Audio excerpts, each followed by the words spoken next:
मैं राजन और आप जुड़ चुके हैं अतुल इंस्टीट्यूट के ऑनलाइन प्लेटफॉर्म से। तो आज के इस सेशन में हम लोग पढ़ने वाले हैं टर्म 2 का सबसे पहला चैप्टर स्टार्ट करेंगे, जो कि है ह्यूमन हेल्थ एंड डिजीज।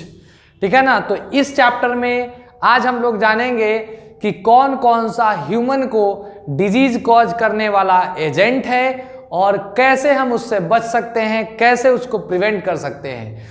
तो टर्म 2 सीबीएसई के लिए इंपॉर्टेंट होगा और आने वाला नीट एग्जाम के लिए भी ये वीडियो सेशन इंपॉर्टेंट होगा। तो जो भी बच्चे इस चैनल को सब्सक्राइब नहीं किए हैं वो चैनल को सब्सक्राइब करिए और अपने फ्रेंड्स के साथ शेयर करेंगे। क्लियर? चलिए तो हम लोग शुरू करेंगे। उससे पहले हम आपको बता दें कि आपको इस चैनल पे फिजिक्स, केमिस्ट्री, मैथ और बायो तीनों का सेशन आपको मिल रहा है और हमारे सोशल मीडिया लिंक से आप ज्वाइन कर सकते हैं, जो कि टेलीग्राम चैनल तो आप एकदम ज्वाइन करेंगे ही, इसलिए क्योंकि टेलीग्राम चैनल पे ही हम लोग इसका पीडीएफ सेंड करते हैं। जो भी आपको पढ़ाया जाएगा उसका पीडीएफ टेलीग्राम चैनल पे मिलेगा। तो चलिए हम लोग स्टार्ट करते हैं आज सबसे पहला सीबीएसई का सबसे पहला चैप्टर, जिसका नाम है ह्यूमन हेल्थ एंड डिजीज। ये chapter human health and disease term 2 के लिए इंपॉर्टेंट है और आने वाला नीट एग्जाम के लिए। तो आज के इस सेशन में हम लोग चलें देखेंगे कि ह्यूमन हेल्थ एंड डिजीज क्या होता है। सबसे पहले तो आपको बता दें कि देखिए इस चैप्टर में हम लोग को जानना है हेल्थ क्या होता है, हेल्दी कैसे रहें, कौन कौन सा ह्यूमन डिजीज है और कैसे हम लोग इससे प्रिवेंट कर सकते हैं। हम जानते हैं कि हमारे सराउंडिंग में, हमारे आसपास, हमारे इन्वायरमेंट में बहुत सारे माइक्रो ऑर्गेनिज्म हैं। भले ही आपको दिख नहीं रहा है लेकिन वो हमारे बॉडी के आसपास ही हैं, जो अलग अलग बीमारी कॉज कर सकता है। क्लियर? या कॉज करता है। क्लियर? तो वो माइक्रोस्कोपिक होते हैं। ठीक है ना। अलग अलग ऑर्गेनिज्म का फॉर्म होता है। कुछ ऑर्गेनिज्म बैक्टीरिया के फॉर्म में होते हैं, कुछ वायरस के फॉर्म में होते हैं, कुछ हेलमिन्थ्स के फॉर्म में होते हैं, कुछ प्रोटोजोअन्स होते हैं। तो आज हम लोग उसी को स्टार्ट करते हैं और समझेंगे कि कौन कौन सा कॉमन ह्यूमन डिजीज है और कैसे हम इससे प्रिवेंट कर सकते हैं। तो चलिए सबसे पहले तो आपको हम समझा दें कि देखिए यहां पे हम लोग बात करेंगे अगर, तो जो ह्यूमन डिजीज है और हेल्थ है, इसके बारे में हम लोग बात करेंगे। तो सबसे पहले ह्यूमन हेल्थ के बारे में आपको बताएं तो ह्यूमन हेल्थ कहने का मतलब क्या होता है। तो देखिए हेल्थ एक स्टेट है, ठीक है ना, बॉडी स्टेट है बॉडी और माइंड का, जो एक तरह से हम लोग कहेंगे कि हमारा हेल्दी होना, ठीक है ना, ये हम लोग माइंड, बॉडी, इमोशन, इसके रिस्पेक्ट में हम लोग बात करते हैं। हेल्दी होना, हेल्थ क्या है तो a state of body and mind where there was a balance of certain humors। Clear? तो हम कहेंगे हेल्थ क्या है तो हेल्थ है हमारे बॉडी का और माइंड का और एक तरह से इमोशंस का एक तरह से अच्छा होना हेल्दी कहलाता है। WHO के अकॉर्डिंग अगर देखा जाए तो हेल्थ का मतलब क्या होता है, तो हेल्थ का मतलब हम लोग डिफाइन करेंगे कि फिजिकली, मेंटली और सोशली वेलबींग होगा। कोई भी पर्सन मेंटली, सोशली और फिजिकली अगर वेल होगा तो उसको हम कहेंगे क्या, वो हेल्दी पर्सन होगा। ठीक है ना। कहने का मतलब क्या होता है सर, तो फिजिकल कहने का मतलब बॉडी से फिट होगा, ठीक है ना। दूसरा हम लोग कहेंगे मेंटल कहने का मतलब दिमागी स्तर पर किसी चीज का टेंशन नहीं होगा, किसी चीज का प्रेशर नहीं होगा, मेंटली फ्री होगा। और सोशली कहने का मतलब आपका इन्वायरमेंट कैसा है, आपका आप मान लिए कि घर में खूब अच्छा साफ सुथरा रखे हुए हैं, पूरा एकदम अच्छा से पेड़ पौधा लगा करके रखे हुए हैं, लेकिन आप घर से जैसे ही बाहर निकलते हैं पूरा कचरा है, तो हम कहेंगे वो आप हेल्दी नहीं कहला सकते हैं। WHO के अकॉर्डिंग, वर्ल्ड हेल्थ ऑर्गेनाइजेशन के अकॉर्डिंग अगर बात किया जाए तो हेल्दी कहने का मतलब होता है सोशली वेलबींग होना जरूरी है। क्लियर? तो ये तीनों स्टेट में अगर आप स्वच्छ हैं तो क्या कहलाएंगे, हेल्दी कराएंगे। सर ये डिजीज क्या होता है, तो डिजीज का मतलब हो गया कि सर ये अनवेल फीलिंग, हमारे बॉडी के साथ कोई भी डिस्कंफर्ट फीलिंग होगा उसको हम डिजीज कह सकते हैं। तो डिजीज क्या होगा सर, तो ये something wrong with our body और जिसके कारण हम लोग क्या करते हैं, वी फील अनवेल। ठीक है ना, ये क्या कहलाएगा बच्चों, तो ये कहलाएगा डिजीज कंडीशन कहलाएगा।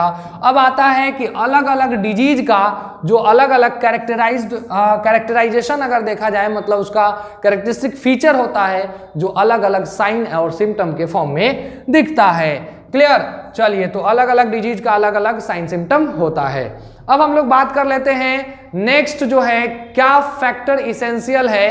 ठीक है ना, एक तरह से हेल्थ के लिए कौन कौन से फैक्टर्स इसेंशियल होते हैं हेल्दी रहने के लिए, वो फैक्टर हम आपको बताने जा रहे हैं। तो फैक्टर्स की बात कर लेते हैं। तो पहला पॉइंट है कि आपका जो भोजन होना चाहिए वो बैलेंस्ड फॉर्म में होना चाहिए। मतलब ऐसा नहीं है कि बर्गर पिज्जा खाते जा रहे हैं, क्लियर, तो कहीं ना कहीं वो अनबैलेंस्ड हो जाएगा, फैटी चीज आपने एक्वायर करा। लेकिन बैलेंस्ड फूड कहने का मतलब होता है कि कार्बोहाइड्रेट, फैट और प्रोटीन के साथ साथ विटामिन मिनरल्स जो भी होगा ट्रेस अमाउंट में वो भी रहना चाहिए। और आपका भोजन अगर बैलेंस्ड फॉर्म में रहता है तो आपको किसी भी तरह का परेशानी नहीं होगा। तो हम कहेंगे बैलेंस्ड डाइट होना चाहिए। ठीक है ना, प्लस खाना के साथ साथ सफिशिएंट अमाउंट में पानी भी आपके बॉडी में जाते रहना चाहिए, तभी जाकर के आपके बॉडी में मेटाबॉलिज्म प्रॉपर ढंग से होगा। ठीक है, दूसरा कंडीशन है कि maintenance of personal and public hygiene. कहने का मतलब ये होता है कि आप अपना तो एक तरह से हाइजीन रखते ही हैं, प्लस पब्लिक अपने सोसाइटी को भी साफ सुथरा रखें, तभी जाकर के आप हेल्दी रह सकते हैं। अगर आपका सोशली अगर कहे तो आपका पब्लिक एरिया जो है वो क्या होगा, गंदा होगा, तो ऑब्वियस बात है कि वहाँ पे अलग अलग प्रकार के माइक्रोब्स, अलग अलग प्रकार के हार्मफुल ऑर्गेनिज्म क्या करेंगे, ग्रो करेंगे, और वो कहीं ना कहीं आपके बॉडी को अफेक्ट कर सकते हैं। नेक्स्ट है तीसरा कि अगर आप एक्सरसाइज करते हैं, रेगुलरली योगा करते हैं, तो आप फिजिकली फिट रहेंगे और एक तरह से कहा जाए आपका इम्यूनिटी भी बूस्ट रहेगा। तो ये भी एक इम्पॉर्टेंट फीचर माना जाता है। ठीक है ना, गुड हेल्थ के लिए। समझ में आया बात। नेक्स्ट है कि आप किसी भी तरह का कोई भी हार्मफुल सब्सटेंसेस का कंजम्पशन नहीं करेंगे, उस कंडीशन में आप हेल्दी रह सकते हैं। अवॉइड अल्कोहलिज्म, अवॉइड स्मोकिंग, ठीक है ना, जिससे आप बच सकते हैं। ठीक है ना, एक पर्सन जो है वो हेल्दी रहेगा, इन सभी पॉइंट्स को क्या कर सकता है अपने जीवन में, अगर वो रेगुलेट कर लेता है तो। क्लियर, चलिए आगे हम लोग बात करते हैं। नेक्स्ट है अब हेल्थ किस किस वजह से अफेक्टेड हो सकता है। तो हम कहेंगे हेल्थ अफेक्टेड हो सकता है जेनेटिक डिसऑर्डर से। ठीक है ना, कहने का मतलब बाय बर्थ कोई बीमारी हो, क्या हो, बाय बर्थ कोई बीमारी हो किसी पर्सन को, तो हो सकता है कि वो जन्म तो होगा उस पर्सन का, लेकिन बीमारी के साथ होगा, यानी कि जेनेटिक डिसऑर्डर हो सकता है कि उसको अफेक्ट करता हो। नेक्स्ट है इन्फेक्शंस, किसी बैक्टीरियल वायरल इन्फेक्शन हो गया, कोई वार्म इन्फेक्शन हो गया, जिसके कारण उसका हेल्थ अफेक्ट हो सकता है। नेक्स्ट है लाइफ स्टाइल, लाइफ स्टाइल के कारण भी कोई पर्सन क्या हो सकता है, वो बीमार पड़ सकता है।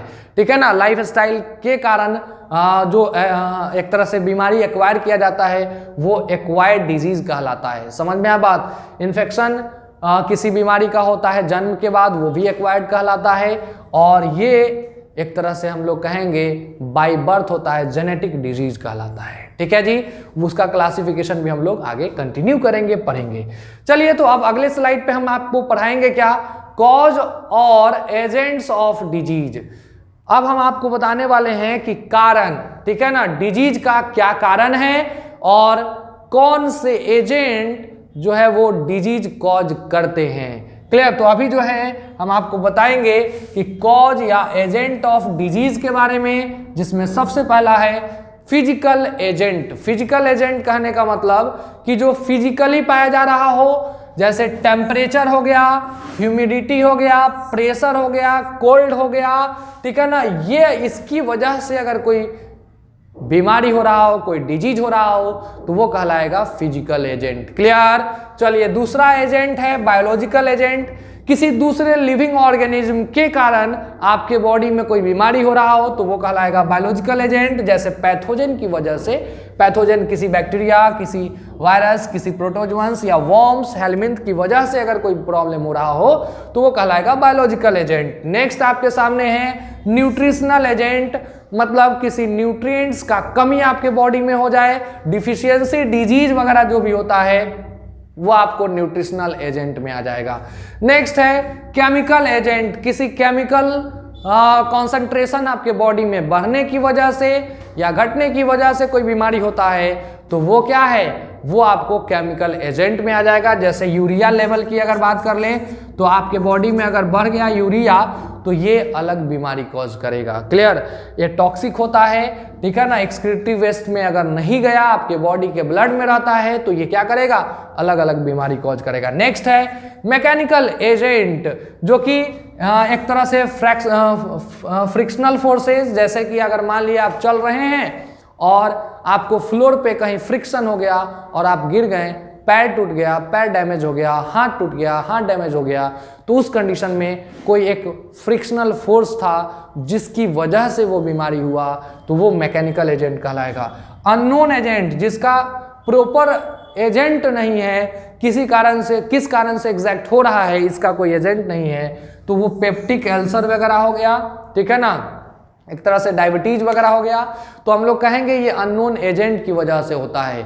कोई इसका कॉजेटिव एजेंट नहीं होते हैं, कोई बाहर से नहीं आया हुआ है, आपके बॉडी में हो सकता है कोई लाइफस्टाइल की गड़बड़ी हो, इसकी वजह से हो रहा है, तो इसको हम लोग अननोन एजेंट में रखते हैं। तो अगले स्लाइड पे अब हम लोग क्या पढ़ने वाले हैं, तो देखिए हम लोग पढ़ने वाले हैं टाइप्स ऑफ डिजीज के बारे में। टाइप्स ऑफ डिजीज क्या होता है सर, तो हम कहेंगे कि सर बीमारी कितने प्रकार का होता है उसके बारे में चर्चा करने वाले हैं, और वो कहलाता है टाइप्स ऑफ डिजीज, जिसमें हम लोग सबसे पहला जेनेटिकल या फिर हम लोग कहेंगे कॉन्जेनाइटल डिजीज क्या होता है।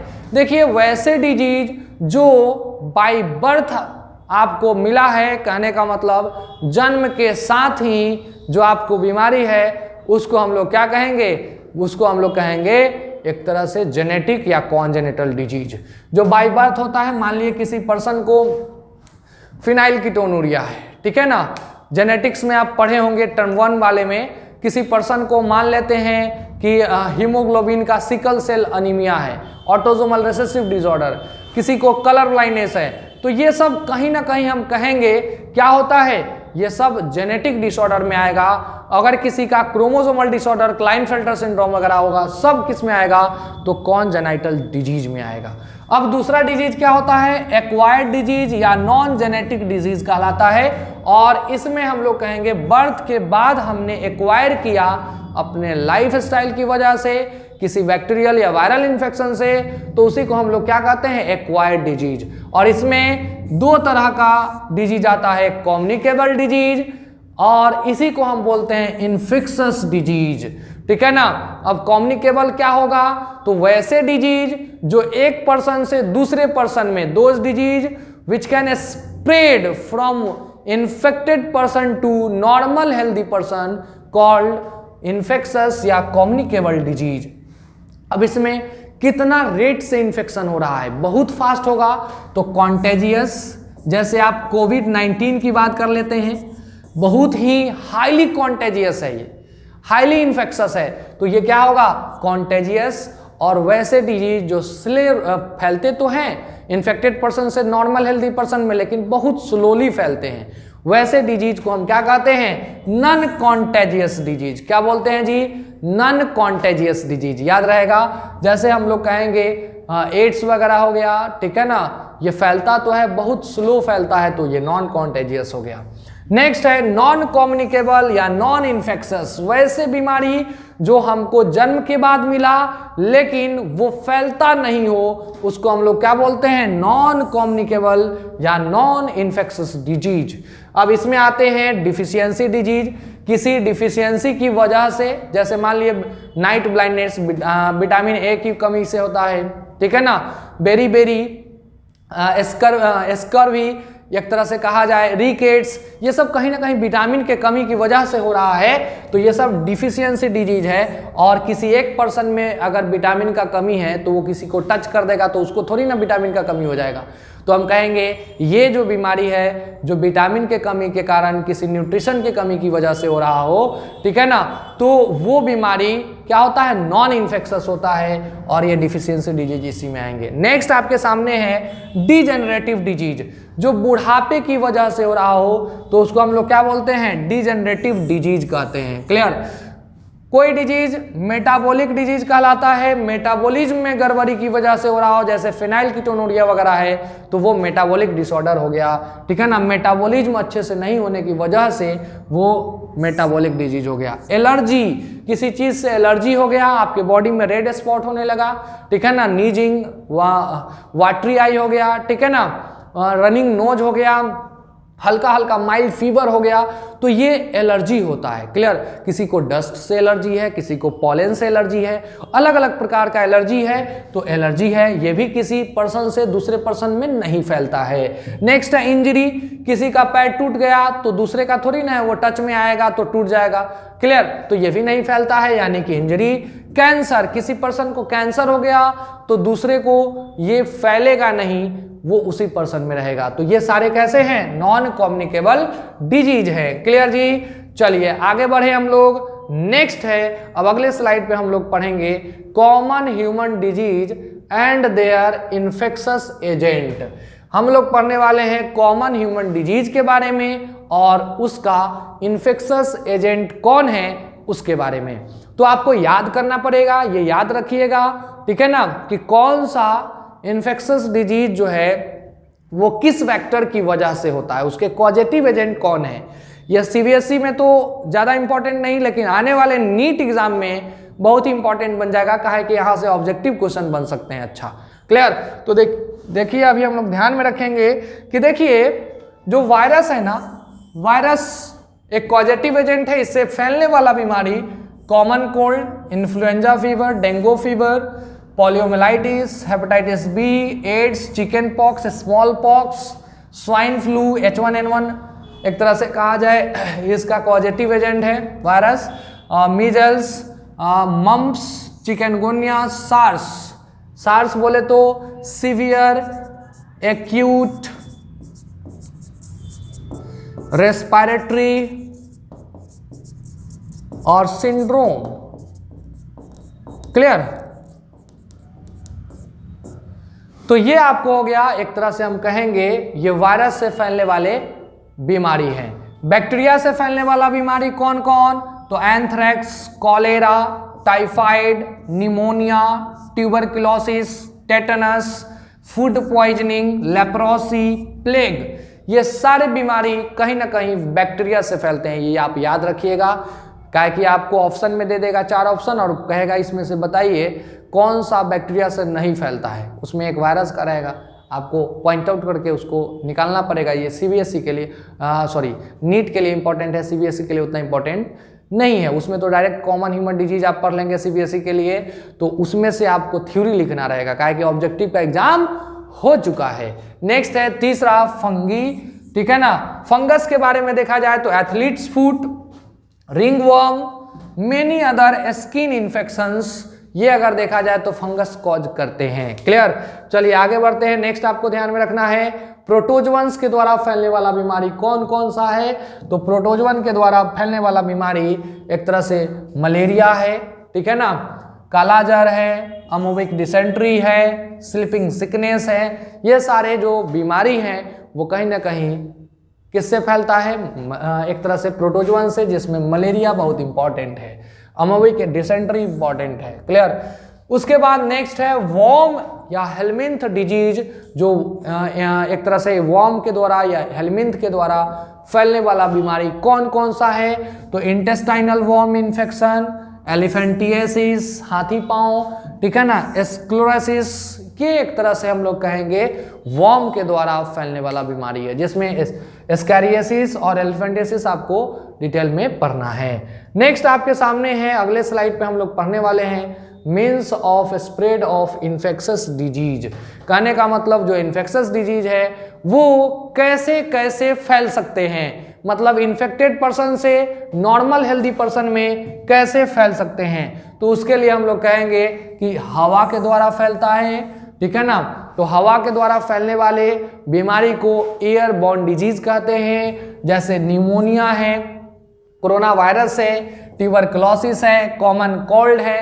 ये सब कहीं ना कहीं एयर ड्रॉपलेट्स के द्वारा फैलता है। क्लियर, जो एयर में वाटर ड्रॉपलेट्स होते हैं, ठीक है ना, हवा के द्वारा फैलता है। वाटर बॉर्न डिजीज एक तरह से टाइफाइड है, दूषित जल दूषित भोजन से फैलता है, कॉलेरा, ये सब वाटर बॉर्न डिजीज है। नेक्स्ट है फॉर्माइट बॉर्न डिजीज, एक तरह से टैप वगैरह छूने से, करेंसी से, ठीक है ना, ये सब से फैलने वाला बीमारी जैसे कोविड-19 है, ये फॉर्माइट बॉर्न डिजीज है, ठीक है ना। निमोनिया, कॉमन कोल्ड, ये सब भी एक तरह से फैल सकता है इन्फेक्टेड पर्सन का टॉवेल वगैरह यूज करने से। नेक्स्ट है सेक्सुअली ट्रांसमिटेड डिजीज, जब नॉर्मल हेल्दी पर्सन अफेक्टेड एक तरह से पर्सन के बीच में क्या होगा, सेक्सुअल इंटरकोर्स होगा, तो उसमें क्या होगा, हम लोग कहेंगे एक तरह से वो कंडीशन कहलाएगा सेक्सुअली ट्रांसमिटेड डिजीज। क्लियर, जैसे कि एड्स है, ठीक है ना, सिफिलिस है, ये सब कंडीशन जो है एक नॉर्मल हेल्दी पर्सन जब कांटेक्ट में आता है किसी न किसी सेक्सुअली ट्रांसमिटेड डिजीज, जैसे किसी को एड्स हो चुका है उनके कांटेक्ट में आएंगे, ठीक है ना, तो बॉडी फ्लूइड का, ठीक है ना, प्लाज्मा अगर कांटेक्ट में आ गया दोनों का तो उस कंडीशन में फैल सकता है, ठीक है ना। वैसे कंडीशन जो देखिए, ये जरूरी नहीं है कि सेक्सुअली ट्रांसमिटेड डिजीज सिर्फ सेक्सुअल कांटेक्ट से फैलता है, लेकिन ज्यादा चांसेस इसके यही होता है कि सेक्सुअल कांटेक्ट से ही फैलता हो। क्या है कि दो अननोन पर्सन का बॉडी फ्लूइड कैसे कांटेक्ट में आएगा, तो वो सेक्सुअल इंटरकोर्स के दौरान हो सकता है कि कांटेक्ट में आए, तो उस कंडीशन में ये फैलने का ज्यादा चांस बनता है। क्लियर, तो ये हो गया है खत्म। चलिए, तो ये आपको टॉपिक हो गया खत्म पूरा, आज के लिए इतना ही। अब जो है अगले क्लास से हम आपको जो कॉमन ह्यूमन डिजीज दे रखा है एनसीईआरटी में, वो हम एक एक करके एक्सप्लेन करेंगे, और उसका आपको करना क्या है, तो नोट बनाना है, नोट बना सकते हैं आप। पीडीएफ आपको टेलीग्राम चैनल पे मिल जाएगा, अतुल इंस्टीट्यूट टेलीग्राम चैनल है, उसको ज्वाइन करिए और वहाँ पे आपको इसका पीडीएफ मिलेगा। तो आप कर क्या सकते हैं, तो आप चैनल को सब्सक्राइब करिए, आप टेलीग्राम चैनल पे विजिट करके वहाँ पे ज्वाइन कर लीजिए चैनल को, और या तो नोट्स प्रिंट करा करके पढ़ सकते हैं या आप इसका फेयर बना सकते हैं। तो आज के लिए हम लोग इतना ही रखेंगे, फिर हम लोग अगले सेशन में मिलेंगे और वहाँ पे हम लोग कंटिन्यू करेंगे कॉमन ह्यूमन डिजीज, ठीक है। तो अब करना क्या आपको है, तो अपने फ्रेंड्स के साथ जो भी बच्चे सीबीएसई नीट देने वाले हैं, ठीक है ना, इस साल, ठीक है ना, या फिर अगले साल के लिए एस्पिरेंट्स हैं, उनको शेयर करिए और ज़्यादा से ज़्यादा इस वीडियो का वैल्यू सभी को मिल सके, इसलिए अपने फ्रेंड सर्कल में जरूर शेयर करेंगे। क्लियर, अगर ये वीडियो आपको अच्छा लगता है तो लाइक करिएगा और कमेंट करके बताएंगे कि इसमें सबसे अच्छा पार्ट आपको क्या लगा, क्या आपको ये याद हो जाएगा या क्या आगे आप कैसे पढ़ने वाले हैं, ठीक है। अगर वीडियो अच्छा लगता है तो कमेंट करिएगा और इस वीडियो को लाइक करिएगा। चलिए, तो ओके, बाय बाय, आज के लिए इतना ही, थैंक यू।